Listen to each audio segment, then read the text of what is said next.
I'm not going to be saying that SEO is dead or whatever, those trended hot topics and hot keywords. However, what I see is that SEO is it's still important, but in a different sense. Because from what I've been seeing with a lot of our customers, over the past few years, the SEO traffic, especially for many publishers, a lot of brands, it was on the decrease because the real estate that's used for ads and for other Google Universe products is just getting bigger.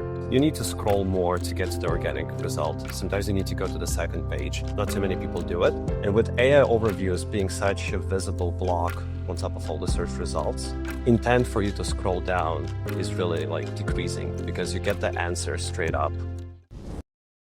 Hello and welcome back to Best Story Wins. I'm your host, Josh, and I'm here with my co-host, Ross. And today our guest is Artem Kubatkin from Attune. Hey, Artem. Thanks for joining us today. Hey, thanks for having me. It's good to be chatting with you guys today. Yeah, man. So for our listeners, could you please kick us off with a brief overview of what Attune is and what problem you solve? And then also, can you speak a little to what your role is there? Yeah, of course. I mean, in general, it is a data analytics platform, but what we measure is something much more interesting than that. We believe that every brand, celebrity, and politician will really want to know what all AI assistants think about them, how they represent them, how they recommend them, and they want to know how to influence that recommendation. And that's what we try to measure. And that's where we try to give you best recommendations on how to go and do something about it, whether you're a brand, politician, or celebrity. That's pretty much it. Oh, and my role in this, I'm a head tinkerer, I would say. I'm the guy who actually builds the platform, works with data, and tries to make sense of all those millions of data points that we collect, really. Yeah, that's cool. I'm excited to dive into some of how the platform works and that sort of thing. But maybe give us a little bit of a backstory of kind of what's your professional background that got you into this space? Yeah, it's kind of funny because all of my career, I tried to get out of marketing space. I started as a marketing manager. I worked at one of the largest non-natural companies in Eastern Europe. When I left the company, I was pretty much VP marketing, interim chief marketing officer. And we were competing with giants like Booking.com, Expedia, the company that have more money, than any of other startups out there. And one of the big things that we did was competing with them on the SEO front.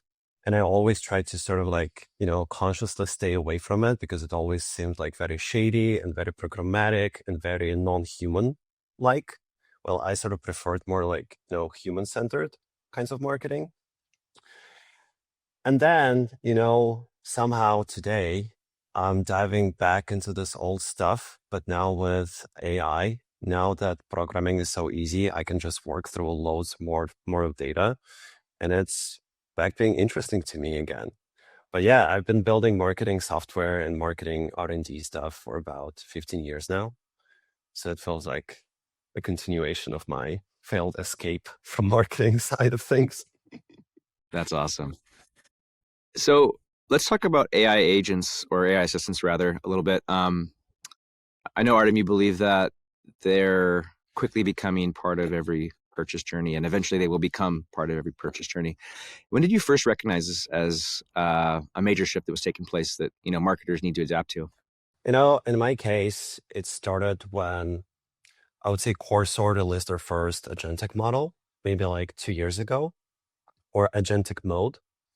And that's when I realized that programming becomes so incredibly easy. And that's what I noticed, that instead of opening, GitHub and Stack Overflow and looking at Google for some good library to use, I would ask those questions directly to the AI assistant inside Coursera.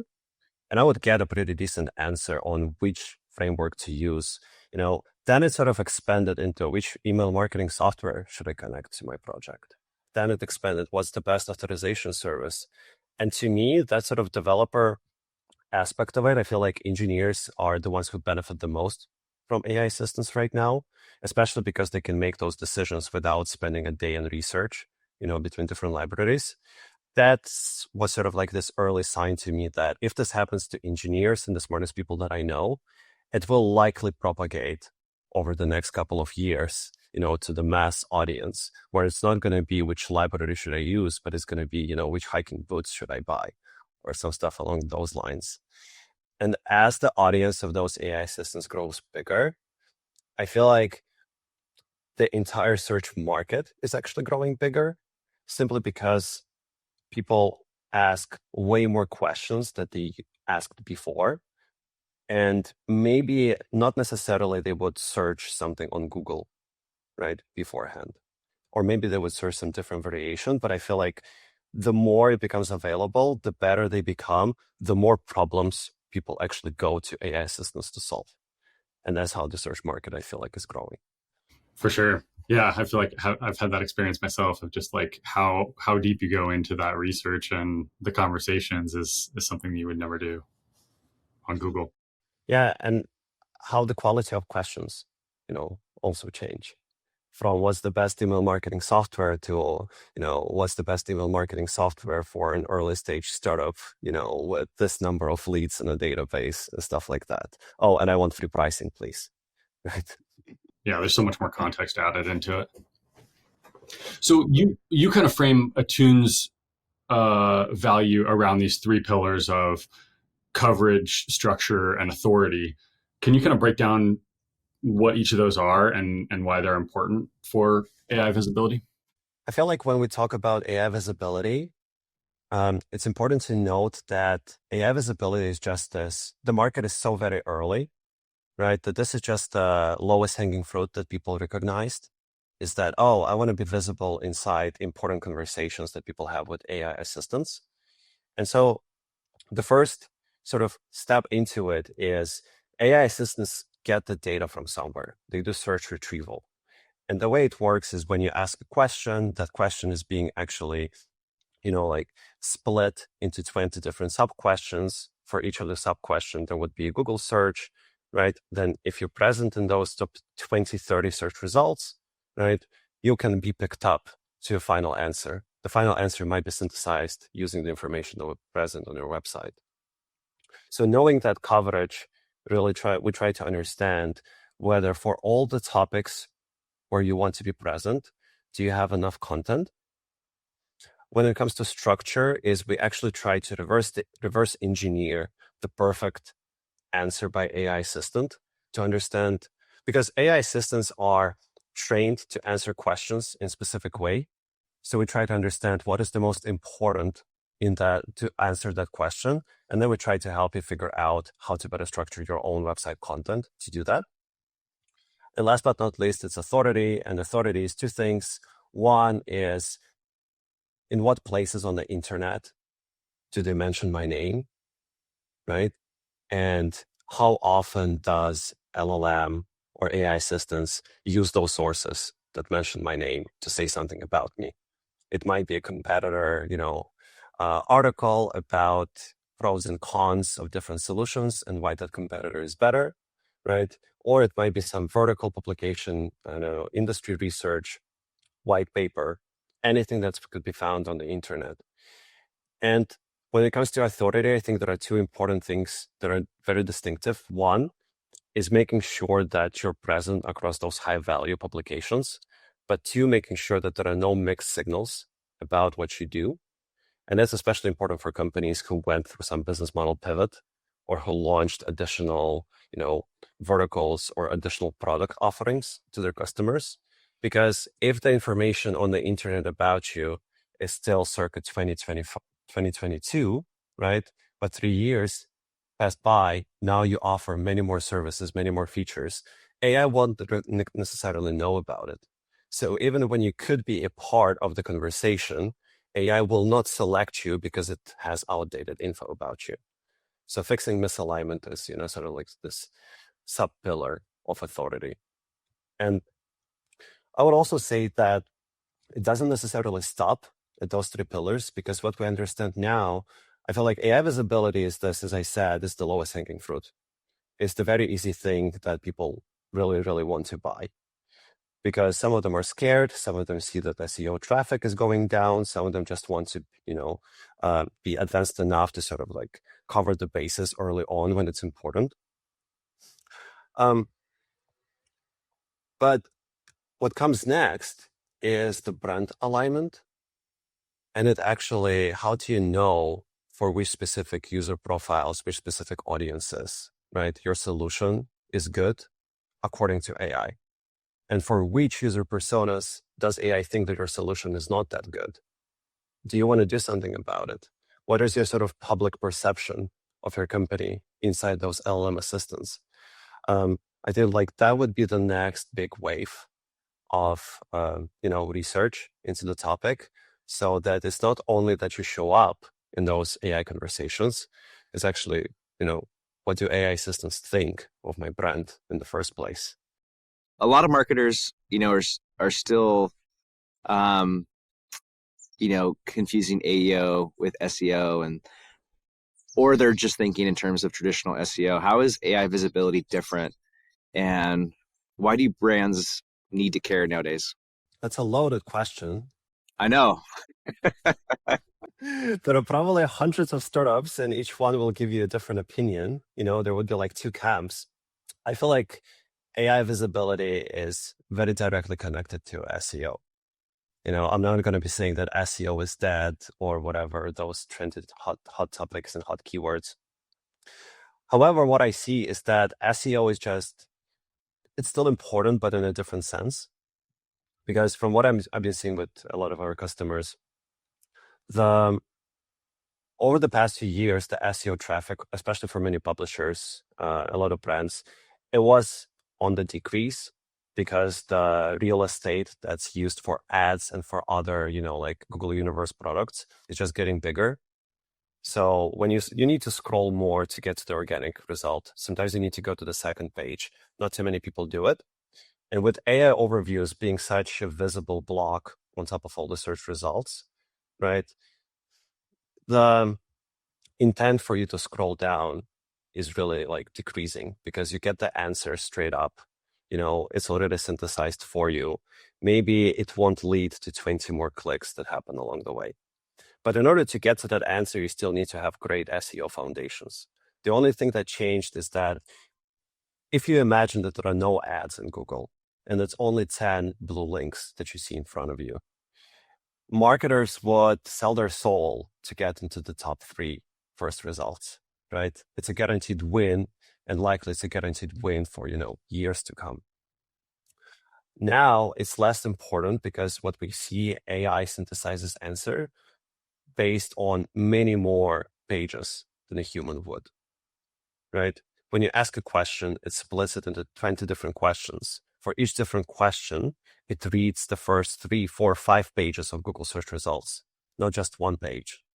And from there, it actually tries to find the best sources that fit into the answer that it wants to give to the user. So SEO is still incredibly important in order to be on the list, right?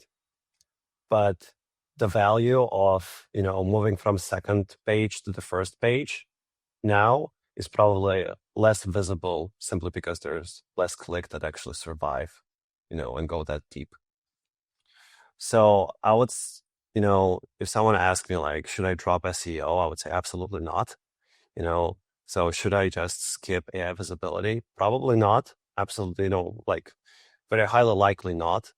You kind of need to do both, and you need to adjust and just realize that the internet of the future is kind of looks slightly different than today, and over time, whether you believe it or not, as new audio devices come to life, as we, type less and speak more with AI assistants, that will become even more important. And the value of being, one of the top recommendations is going to be so much more important, because when you talk over the speaker with your AI assistant, you don't want to listen to an essay, right? That you might get as a result right now. You'll want to listen for like one paragraph. And being inside that first paragraph is going to be super important. That's going to be the new race. So the first paragraph is sort of replacing the first page, if I understand what you're saying correctly. If we get to that beautiful future where we all have an AI assistant like Samantha from Her, yes, because Samantha from Her, she wouldn't list you 10 different products, over like 2-minute conversation in your earpiece or something. Yeah. What are the most common mistakes that you see brands making as they start to jump into this effort to increase their AI visibility? And honestly, AI slop. The they're doing their best to contribute to the dead internet. That's how I would call it. Um, going back to those three pillars, I feel like it's very easy to make a mistake and say, "Oh, coverage. Coverage is super important. So why don't we use this fancy tool that will post 1,000 blog articles every month for us, right? And we'll just hack coverage. We'll call it growth hacking. We'll call it, I don't know, like AI visibility instead of programmatic SEO, and it would be a hit."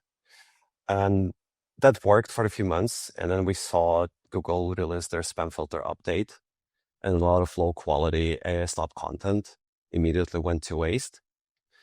So I would be very skeptical about it. I would say that, if you actually want to create content, it needs to be net new for the internet, and ideally net new for your customer personas. So to me, it feels like instead of writing, very boilerplate, machine-friendly text, I would write something very opinionated and that provokes some sort of an emotion from the customer audience that I focus on, because that would be a net new kind of thing. It's neat how kind of the more brand and human side of marketing is converging with also AI preference in that, right? To where those things align well, like originality and uniqueness of content and of probably voice is being valued in both environments. Yeah, absolutely. And I also feel like to AI, especially, the way it's trained to answer those questions, it really wants to know who are you to make that content, which is why in a lot of e-commerce, I would say like, I'm a dietitian, here are the 5 best gut health products, and there's an intro that I've been a dietitian for 15 years. So sort of it builds this authority signals, trust signals, and people try to hack it. But in general, maybe there is a formula to it, maybe not. But I would just say that, being authentic and trying to provoke emotions is probably the winning strategy regardless. All right, so Artem, when it comes to how Attune measures visibility, how would you explain that to somebody who's just kind of getting their feet underneath them and learning about this space? The funny thing that our measurements of visibility changed multiple times throughout this year. And it changed because, when we first started measuring this stuff, it was all about just dimensions, and it was all about the categories of like, how well is my brand performing in like fintech category or something. And because we were also doing this, we were consulting a bunch of companies, not necessarily related to the AI visibility stuff. Some of them just came to us asking like, so I'm paying for the software and I'm seeing this metric, right? And then I open ChatGPT and I see a completely different result. Do you know why? Right? And what I think people struggle to recognize is that LLMs are non-deterministic by nature, which in more common terms is they generate answer from scratch every single time. It's not like they have a collection of pre-written answers and it just finds the best one for you. It actually generates one from scratch. And it's just the way they work. So when you just do, and measure visibility in the moment and the time and see if you're present or not in that specific, search request, that is not truth, because you might be completely missing out on the next one, and on the third one. So it's really important to sample data to get to statistically relevant data, something where you smooth out the volatility of those answers, and something that gives you the better signal of, it's not just whether you're present in the conversation or not. It's actually, if you think about it from the impression standpoint, right, is when you're present in a search result, when you're present in LLM answers, right, you're usually present on the second position. But out of 1,000 times, you're only visible in that answer maybe 30% of the time. So you're missing on 70% of impressions. So it's not just about, being present in the search results, and at what rate are you present and how consistently you're present. How many of those eyeballs, right, would actually see your brand, right? When it's being recommended, and how many times would you could be completely omitted from the answer. And to do that, you actually need to measure thousands. You need to ask the same question thousands of times. You need to collect 1,000 times more data. And this is not something that costs $99 a month. Let me put it this way. If you want to get to some really good data, you need to spend a decent amount of money on it, but that would just give you much more relevant insights and trusted insights to actually go and focus on your strategy.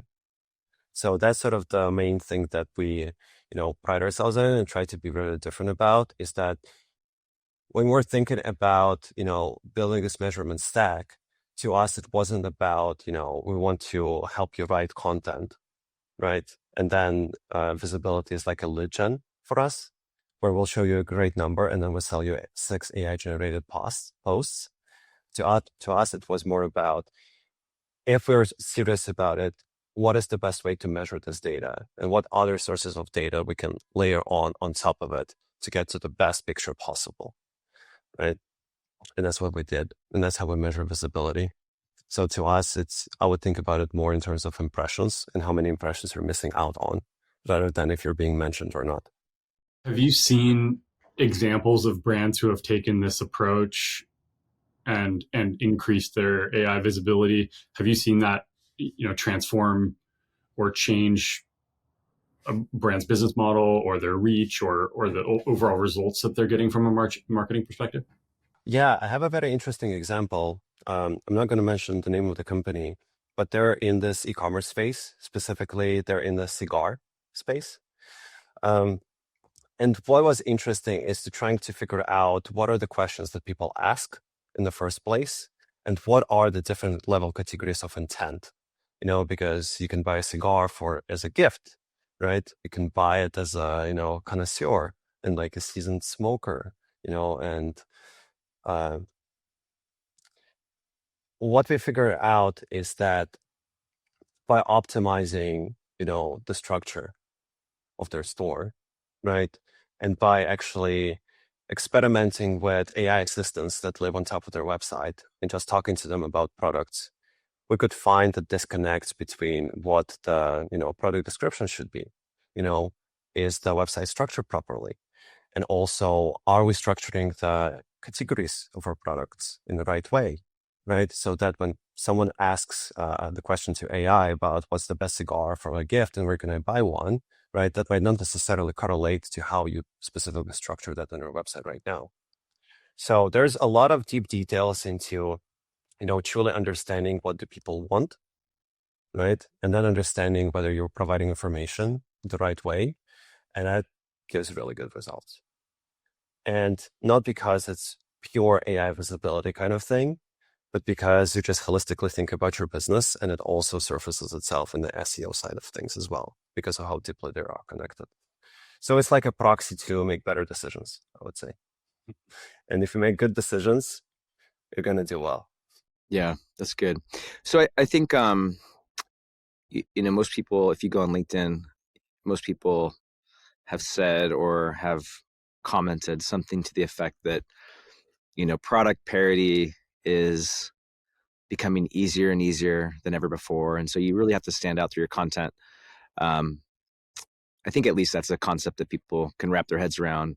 And I think part of that is because of the cost of content creation having gone down so dramatically with the rise of AI tools like GPT and Anthropic and so forth.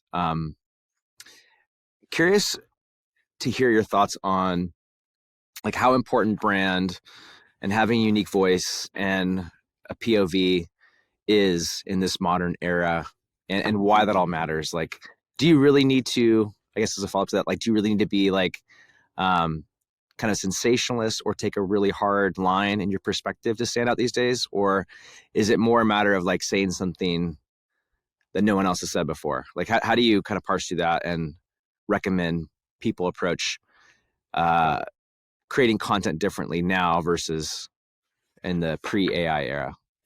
To me, and I might be wrong about it, I sort of see it as two buckets. One is, it's like the YC thing, make something people want, right? So it's about understanding your audience really well and understanding what exactly do they want, and then fragmenting those audience into different buckets and understanding for that specific persona with that specific use case, right? What do they want, right?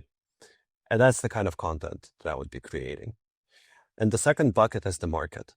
And I feel like this one is more on the sensationalist kind of thing. But I do believe that the content that you create, it's not only that the video content that's going viral. Text-driven, infographics-driven content also goes viral.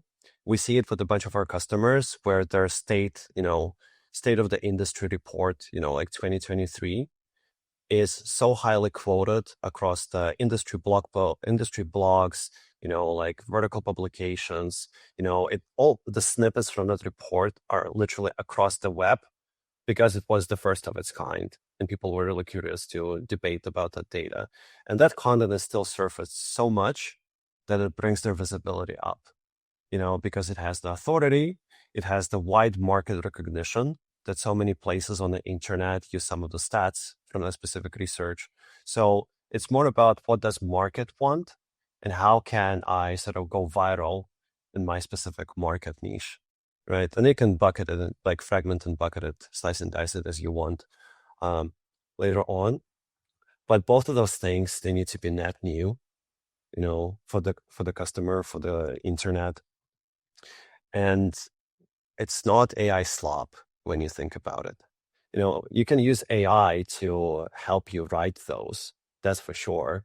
But it's not like AI is going to give you a state of the industry report without knowing some specific insights that you collect first over the interviews, right, with the industry experts and stuff like that. So it's more about, I'd say, it's about making something people want, first and foremost, whether the people is, your end consumers or the market, and then just finding what works and replicating. Yeah, it's interesting. Over the last few years, it seems like we've seen marketers move toward specific content formats or channels. Like we've seen LinkedIn, executive thought leadership become much more popular as a format, and almost has a cliche sort of structure to those posts, that sort of thing. Based on the data that you're seeing, what do you feel are maybe underutilized or underappreciated channels and or content formats that could net good results when it comes to the AI visibility? I'll start at like the level 0. I think their underappreciated channel is actually all the directories where you're already mentioned. Going back to brand misalignment is like, why don't you just go make sure that all of those directories tell the same thing about you? That would be like a great first exercise to do. When it comes to creating that new content and new channels, the first thing that pops to my mind is YouTube. I'm seeing that a lot of Google AI overviews results, they now mention in YouTube video, especially when it comes to specific like how to, and like more educational kind of questions. I think that there is plenty of opportunity to be publishing great video content, making sure it has really good time codes, slicing and dicing those long videos into shorter clips that have specific topic, right? And they're like self-sustained, because those will eventually show up in Google AI overviews, because guess who owns YouTube? Google, right? Guess which models are being used to transcribe those videos and stuff like that, Google. So that would be an interesting one. I would say like the, sort of thought leadership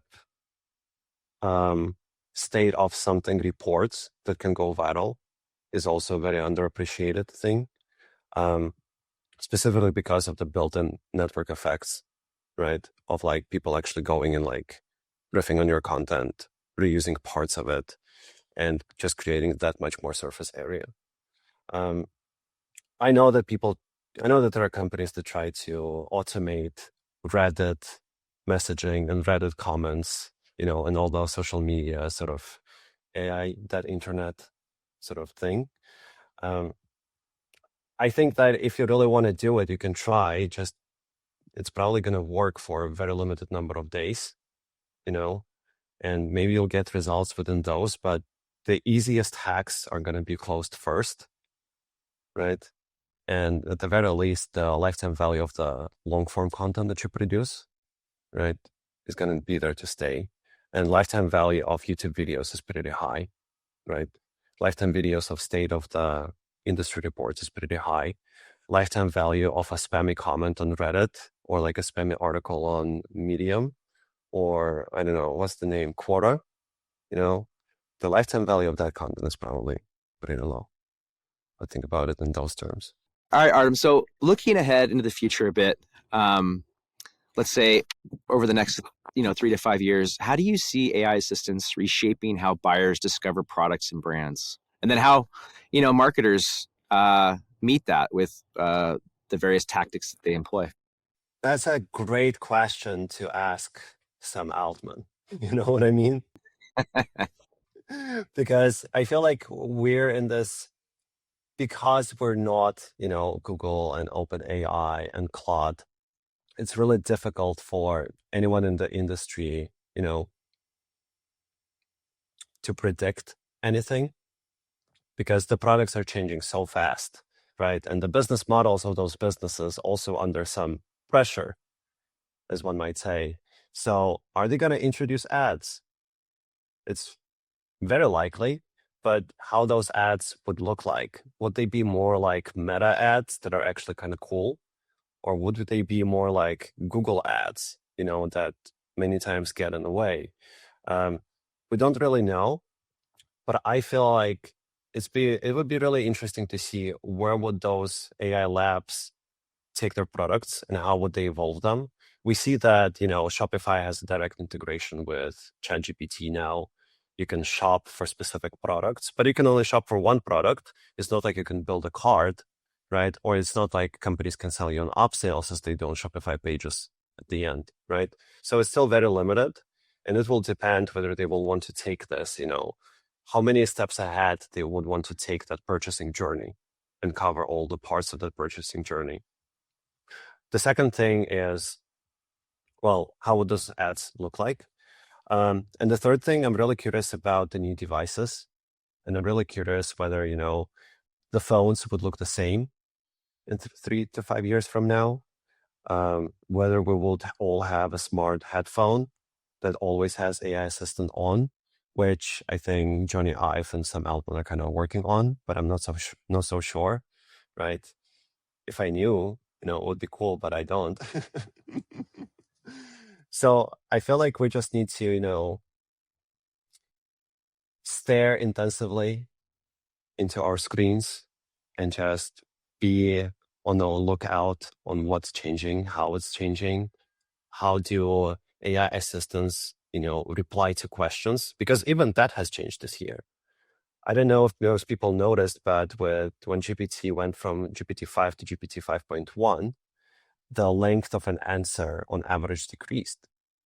So the answers became shorter. And at the end, sort of much more engaging, sort of like clickbait, follow-up questions to provoke you to continue the conversation. So that's another layer that will affect all of it. So it's so early, it's really difficult to predict anything, except I would say that, AI is sort of like this reflection of the internet.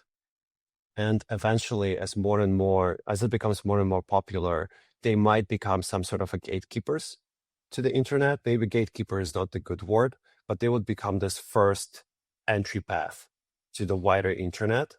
So making sure that LLMs actually know about you, what you do, who you do it for, what is your price, what are your reviews, that's going to be super, super important. Because if LLMs don't know you, people might not necessarily discover that corner of the internet, where you exist. So I feel like the time to be, tinkering and looking into it and learning is now, because based on how things evolve and how fast everything's changing, the sort of early entry bonus advantage might disappear real quickly. And you better start building the foundation now than, suffer a year from now when everything's already taken. As that AI first discovery sort of process or that reality becomes it becomes our reality. What are you seeing as maybe some older marketing tactics or practices that you feel like will be quickly outdated or become irrelevant? It feels like there is a lot of technical stack that will become outdated pretty quickly. For example, what I'm seeing, there are a lot of sort of wiki platforms that provide questions and answers and like community forums, right, inside the products. And they're not LLM friendly. They're impossible to access, like for LLMs. So it feels like some of those parts would just be replaced with better AI-friendly products. When it comes to marketing techniques, I feel like reputation management is going to become more important. Maybe, just like more traditional, like social media content will become less important. And the reason I'm thinking about it is because I don't necessarily think that, this text-based social media content has many years to live, to be honest. It feels like the audience is, starting to become pretty old, and there are these all new formats that start to exist now. To me, it just feels like something is going to change there a little bit. Maybe it won't be social media, it would just be media, right? With like algorithms, but we'll see.